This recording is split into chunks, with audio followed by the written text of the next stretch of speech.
Hindi babaliin o kikitlin. Ang gapok na tambo ay hindi niya babaliin, ni ang mitsa na bahagyang nagniningas ay hindi niya papatayin. Isayas 42:3.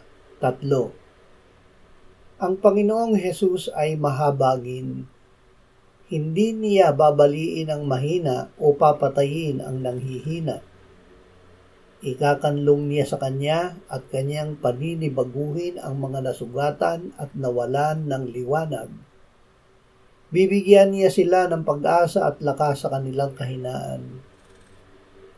Panginoong Hesus, kami na nahihirapan at nabibigatan sa aming pasanin ay lumalapit sa iyo. Bigyan mo kami ng kapahingahan sa piling mo.